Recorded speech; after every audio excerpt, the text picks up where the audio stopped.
Hello everyone, I am Bhavana and you are watching Bhavana education diary.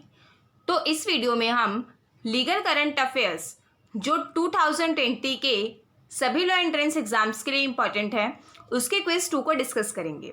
तो ये जो quiz 2 है इसमें हम इस ईयर के स्टार्टिंग के क्वेश्चंस को ज़्यादा कवर करेंगे और इसमें हम फिलहाल 15 क्वेश्चंस को कवर करेंगे। तो ये वीडियो आपको देखनी इससे ज़रूरी है क्योंकि इसमें हम इम्पॉर्टेंट अमेंडमेंट बिल और इनसे रिलेटेड जो एमसीक्यूज आपके एंट्रेंस एग्ज़ाम के लिए बनते हैं उनको लेकर आए हैं। तो स्टार्ट करते हैं इस वीडियो को। सबसे पहले आपने चैनल सब्सक्राइब नहीं किया है तो चैनल सब्सक्राइब कीजिए, प्रेस नोटिफिकेशन बेल इसे ज़रूर ऑन कीजिए ताकि आपको हमारे चैनल के सभी नोटिफिकेशंस मिलते रहें। तो स्टार्ट करते हैं। हमारा फर्स्ट क्वेश्चन जो है, the cabinet gave approval to the election commission of India to enter into MOU with the election commission of dash and dash.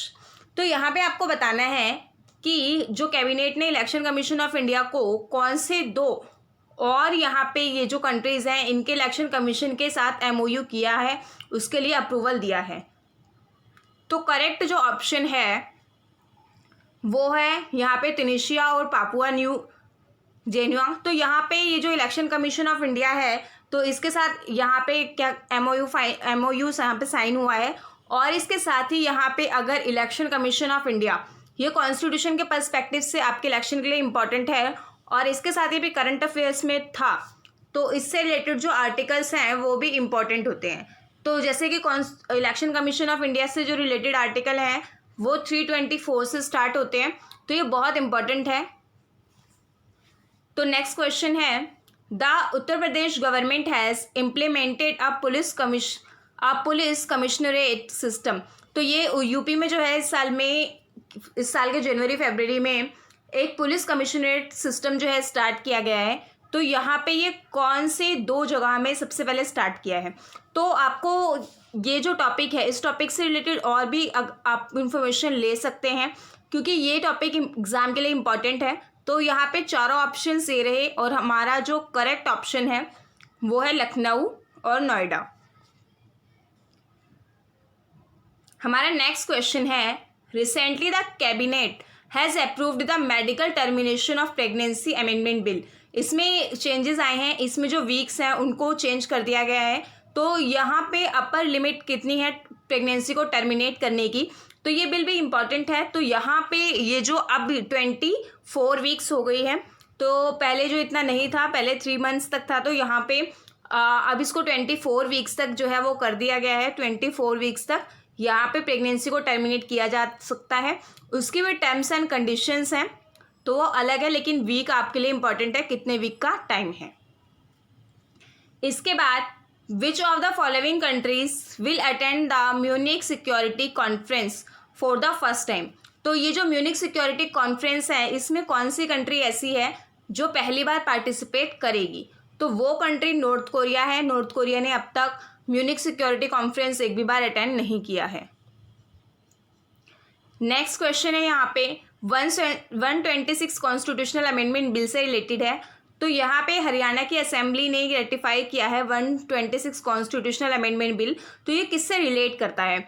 तो एक चीज़ आपको समझना ज़रूरी है कि यहाँ पे कॉन्स्टिट्यूशनल अमेंडमेंट बिल अगर आ रहा है तो ये अलग है और कॉन्स्टिट्यूशनल अमेंडमेंट वो अलग है। जैसे कि इंडियन कॉन्स्टिट्यूशन में अब तक 104 जो है वो कॉन्स्टिट्यूशनल अमेंडमेंट हुए हैं, तो इनके बिल जो है वो अलग होते हैं। तो यहाँ पे जो 126 कॉन्स्टिट्यूशनल अमेंडमेंट बिल है वो हमारा reservation of seats for SC and ST इनसे डील करता है। अब हमारा नेक्स्ट क्वेश्चन है, ये बहुत ज़्यादा बॉइलिंग टॉपिक रहा है, बहुत चांसेस हैं इस टॉपिक से रिलेटेड क्वेश्चन आने के। हो सकता है ये क्वेश्चन आए, हो सकता है इससे रिलेटेड कोई भी क्वेश्चन आ सकता है। So don't skip. आप जितना इस टॉपिक के बारे में क्वेश्चंस कलेक्ट कर सकते हो क्वेश्चंस को रिवाइज करो, खुद को एक सोर्स पर रिस्ट्रिक्ट मत करो। तो यहाँ पे according to the citizenship amendment act, people of dash minority communities who have come to India till 31 December 2014 will not be treated as illegal immigrant। तो यहाँ पे कौन से लोगों को कितने साल तक जो यहाँ पे रह रहे हैं उनको क्या किया जाएगा, इलीगल इमिग्रेंट ट्रीट नहीं किया जाएगा।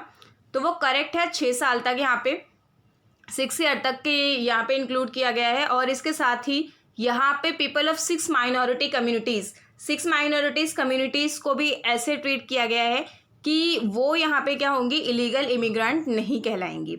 और यहाँ पे और भी काफ़ी सारे चेंजेस आए हैं, तो आप उन्हें ज़रूर ध्यान में रखिएगा। नेक्स्ट क्वेश्चन है कि ऐसा कौन सा पहला स्टेट है जिसने क्या किया है, kick start implementation of citizenship amendment act. तो जो सिटीजनशिप अमेंडमेंट एक्ट की बात हो रही है, ये बिल नहीं है, अब एक्ट हो चुका है। तो यहाँ पे इसको किसने किक स्टार्ट किया है, वो है उत्तर प्रदेश। उत्तर प्रदेश से रिलेटेड काफ़ी इस साल करंट अफेयर्स आया है, तो यहाँ पे मैं ये नहीं कह रही ज़्यादा, बट मोस्टली जो है उत्तर प्रदेश से आया, तो आपको पता होना चाहिए। Next, after the amendment in arms act 1959 and Arms Rule 2016, they are also important, and international medalists and renowned shooters are allowed to keep dash additional weapon under the exempted category। तो यहाँ पे जो international medallist हैं और रिनॉट shooters हैं, इन्हें additional कितने weapons रखने के लिए जो है वो परमिशन मिल गई है। पहले जो था ये एक्ट 1959 का था, उसके बाद आर्म्स रूल 2016, तो ये सब अमेंड होने के बाद यहाँ पे जो है टोटल 12 एडिशनल वेपन्स जो है रखे जा सकते हैं।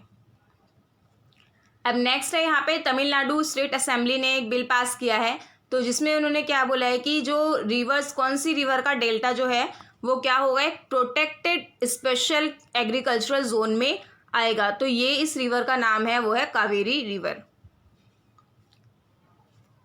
अब हमारा नेक्स्ट क्वेश्चन है, government has formally announce the constitution of the 22nd law commission. ये सबसे पहले जो है 22nd लॉ कमीशन हमारे देश के प्रेसिडेंट ने इसको अनाउंस किया है, तो ये फरवरी में अनाउंस हुआ था। तो इसके साथ ही इसका टेन्योर क्या होगा, मैक्सिमम लॉ कमीशन का टेन्योर 3 ईयर होता है, और ये 22nd लॉ कमीशन है। इससे पहले जो 21st लॉ कमीशन था वो 2015 से लेकर यहाँ पे 18 तक चला था, तो अभी इनके जो है हेड अनाउंस नहीं हुए हैं, तो इसमें ये क्वेश्चन इंपॉर्टेंट है, 3 ईयर्स। अब हमारा नेक्स्ट क्वेश्चन है, who among the following will had the municipal bond development committee formed by SEBI. तो आप सभी को मुझे कमेंट सेक्शन में सेबी की फुल फॉर्म बतानी है कि सेबी की फुल फॉर्म क्या होती है। तो यहाँ पे उनको हेड कौन कर रहे हैं, अगर आपने हमारी कॉन्स्टिट्यूशन की और इस साल की करंट जो कमेटीज़ और कमीशन की वीडियो देखी है, आप इसे बता सकते हैं। तो यहाँ पे वो है सुजीत प्रसाद। नेक्स्ट हमारा क्वेश्चन है, who among the following has been appointed as member of monetary policy committee of RBI. Reserve Bank of India की मॉनेटरी पॉलिसी कमेटी के मेंबर कौन अपॉइंट हुए हैं। यहाँ पे आपको पॉज करके चारों ऑप्शंस पढ़ने हैं, उसके बाद सेलेक्ट करना है।